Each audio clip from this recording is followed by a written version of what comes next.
Сәлеметсіңдер ме балалар? Ана тіл сабағы 17-ші сабақ. Ең алдымен каналға тіркелуді ұмытпаңдар. Жуан және жіңішке жұп дауыстылар. Бірінші жаттығу мәтінді түсініп оқы. Қазақстанның туы мен гимні. Суретте көріп тұрғандарыңдай, Қазақстанның туы мен әнұраны берілген екен балалар. Еліміздің туы тік бұрышты көгілдір түсті матадан жасалған. Көгілдір түс бейбітшілік пен тыныштықтың белгісі. Тудың ортасында күн бейнеленген, оның астында қалықтап ұшқан қыран құс. Сол жағына ұлттық өрнек салынған. Гимн отанның салтанатты әні. Ол кеудені мақтанышқа бөлейді. Арманыңды алысқа самғатады. Гимнді әр адам жатқа білу керек. Туымыздың түсі қандай екен балалар? Көгілдір түс екен, иә? Туда не бейнеленген екен?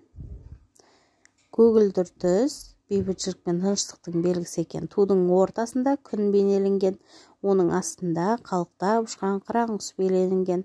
Сол жағына ұлттық ою-өрнегіміз бейнеленген екен. Гимнді жатқа білесің бе дейді. Сендер жатқа білесіңдер ме балалар? Екінші жаттығу өлеңді көшіріп жаз. Айны-майды аспаннан біздің тудың бояуы. Оны халық қашанда биікке іліп қояды. Тұманбай Молдағалиев. Үшінші жаттығу берілген сөздерді оқып салыстыр. О, ө, ы дыбыстарының айтылуына назар аудар дейді. Сөздерді жұптап жаз. Ор, өр, от, өт, тор, төр, сіз, сөз, өт, от, сыз, сіз, өр, ор, төр, тор. Міне осылай сөзді жұптап жазады екенбіз балалар. Төртінші жаттығу.